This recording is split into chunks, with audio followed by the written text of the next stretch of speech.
अच्छा आगे सर आपने फरमाया एक मरतबा कि हुकूमत हो, फौज हो, इससे रजू तो नहीं किया, या कोई और हो, कोई नाजायज़ हमला करे तो अपने दिफा में लड़ना सबका हक है, इससे बगावत को शे नहीं मिलती। बिल्कुल 100%। अगर कोई फौजी आपको नाहक आके मारता है तो आप दिफा करें, लड़ें उससे। लेकिन इससे एक है बगावत, हाँ, स्टेट के खिलाफ बगावत करना, ये हराम और नाजायज है। एक है पर्सनली आपको आके कोई जुल्म ज्यादती कर रहा है, अपने दिफा में लड़ना, बिल्कुल जायज है। अगर अभी यहाँ कोई फौजी आके हम पे फायरिंग करना शुरू कर दे तो हम जान बचाने के लिए उस पर फायर नहीं मारेंगे क्या? लेकिन इससे आपको नहीं पता कि कुछ और भी शय मिल जाएगी कि उठ के अब मैं समझ जाऊं कि जी ये तो मेरे इतने बयान बगावत के हराम और नाजायज होने पर हैं कि अगर कोई मेरे इस बयान को बगावत के जवाब पे लेके जा रहा है तो गलत कर रहा है। ठीक, आपने एक मरतबा कहा इमरान खान की इतनी मुखालफत करो जितनी क़यामत वाले दिन जवाब दे सको। मतलब यहूदी एजेंट कहने पर हिसाब देना पड़ेगा। रजू तो नहीं किया इससे? नहीं, क्यों रजू करूंगा? कोई भी जब आप किसी पे इल्जाम लगाते हैं तो आपको सबूतों से उसको साबित करना पड़ेगा। आप समझते हैं इमरान खान यहूदी एजेंट है? तो फिर इसका मतलब मौलाना फजल रहमान को सजा मिलेगी? जो मौलाना फजल रहमान की बात, अब तो उन्होंने भी रजू किया है आजकल।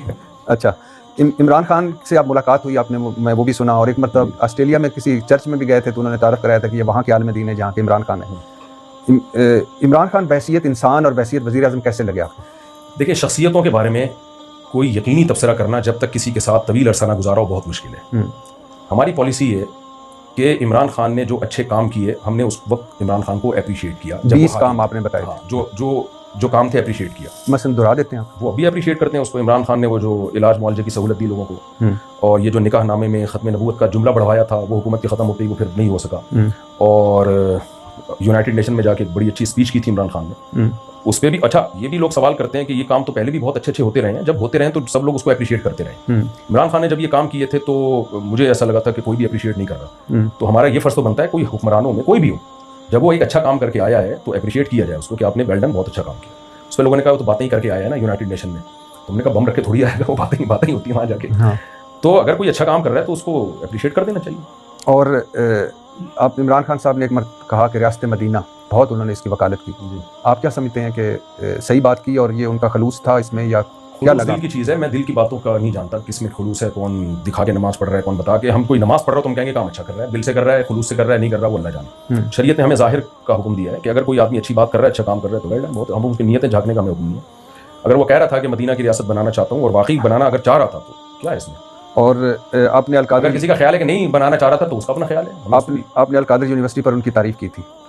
जो मेरे पास नॉलेज थी उसके हिसाब से, अब तो मैं भूल गया अल-कादिर यूनिवर्सिटी का कज़िया पूरा क्या था। उस वक्त जो डॉक्टर ज़ीशान हैं जो डीन थे अल-कादिर यूनिवर्सिटी के, चूँकि उनसे हमारा रिलेशन था तो हमें ये अच्छा लगा कि एक दीनदार आदमी, एक बहुत ही एजुकेटेड आदमी को अल-कादिर यूनिवर्सिटी का डीन बनाया गया। तो मेरा ख्याल है जो अच्छा काम हुआ था उस पर तारीफ बनती थी। और अब तो इस पर उनको सज़ा भी मिल चुकी।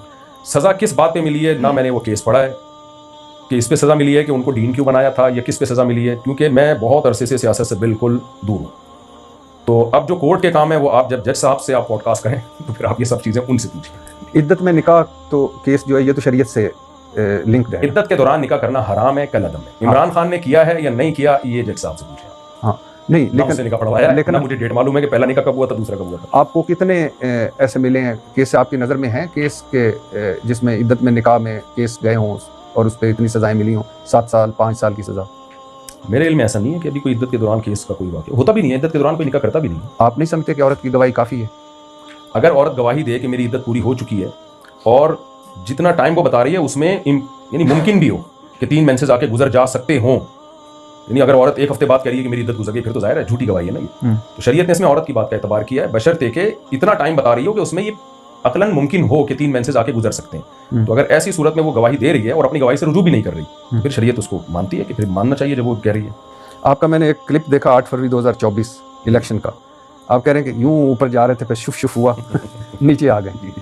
एक मुझे बताइए कि एक इलेक्शन जिसके बारे में डाउट हो कि इसके रिजल्ट्स बदले नहीं, वो उसके नतीजे में हुकूमत आ जाए तो हुकूमत जायज़ होती है? तो पहले क्या हुआ, पहले ईमानदारी से सारे वो होते रहे। अब ये तो हमेशा से ही होता रहा ना, इसलिए हम कहते हैं ये कोई अचंभे का काम नहीं है। मैं 77 सालों के इलेक्शंस की बात कर रहा हूँ।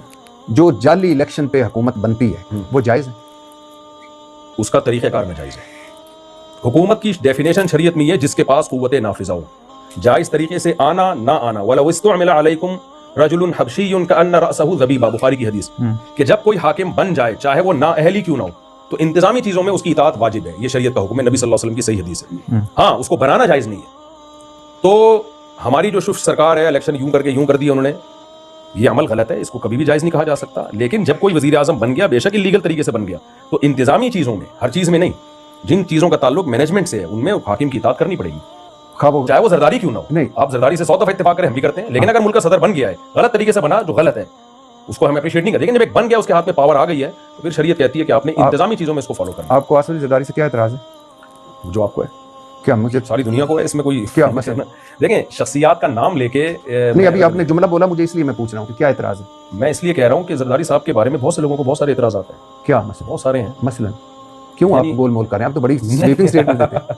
देखें, जरदारी साहब के बारे में बहुत से लोगों को बहुत सारे एतराज़ात है। तारिक मसूद, मुफ्ती तारिक मसूद को क्या एतराज़ है? नहीं, जो आपको एतराज़ है, जो इनको एतराज़ है, जो जितने पॉडकास्ट सुनने वाले, और जो खुद जरदारी साहब को भी एतराज़ है अपने ऊपर, ठीक है ना, तो इसलिए लेकिन जब सदर बन गया कोई आदमी तो इंतजामी चीज़ों में उसकी इताअत लाज़िम। नहीं, मुझे समझ नहीं आई। बस मुझे भी इससे आगे मैं नहीं जा सकता। नहीं, मुझे पता है, लेकिन मैं ये इस पे आना चाहूंगा कि एक गलत तरीके से कोई भी हो, 18 हो, 13 हो, 7 हो, 2 हो, 1947 हो, कोई एक गलत तरीके से आकर, यही तो इस्लाम की वो, अगर आपको इसको ब्रॉडर पिक्चर में ले जाएं, बड़ी पिक्चर में, तो जो पुराने जंगें होती थी, वो मैं आपके सवाल समझ गया, लेकिन ये सवाल वहां भी पैदा होता है कि जब आपको गलत तरीके से लाया तो फिर आपको भी नहीं आना चाहिए। सर मैं जब तो फला को लाया तो फिर वो, सर, हमारे यहाँ तो ये चल रहा है कि जब एस्टेब्लिशमेंट जिसके साथ होती है उसको गलत तरीके से ला रही होती है, उस वक्त वो सर मैं ना एस्टेब्लिशमेंट को अपना बाप कह रहा होता है, और जब दूसरा को लेकर आती है तो फिर वही उसके खिलाफ हो जाता है। तो जब सियासतदान सारे ही इस उसूल पर चल रहे हैं, सर मैंने मुफ्ती तारिक मसूद से कोई हकायक एस्टेब्लिशमेंट या हकायक जमहूरियत नहीं पूछी। मैंने सीधा सा मुफ्ती साहब से सवाल पूछा है, इमरान खान, आसिफ अली जरदारी, नवाज शरीफ को आउट करके,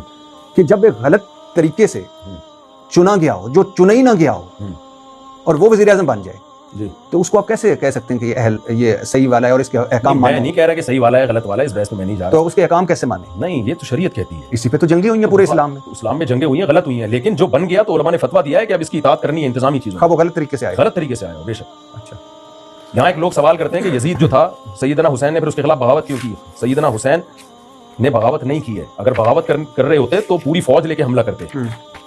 तफ्तीश हवाल के लिए कूफा में गए हैं, और उस उबैदुल्लाह बिन ज़ियाद बदबख्त ने, उसका जुल्म इसी वजह से तो ज्यादा है कि हज़रत सैयदना हुसैन लड़ने के लिए नहीं आ रहे गवर्नमेंट से, और आप उनको कत्ल कर रहे हो। तो इसीलिए तो हम यजीद के दौर में जो ये अमल हुआ, इसको बदतरीन जुल्म कहते हैं। पहली दफा नहीं, मैं पहले भी रिकॉर्ड करवा नहीं, मैं पहली दफा मैंने मुफ्ती तारिक मसूद साहब को देखा है कि उन्होंने कहा कि बस इतना ही, इससे आगे कुछ नहीं कह सकता। शख्सियत के अपना पूछें ना, आपने नाम लिया।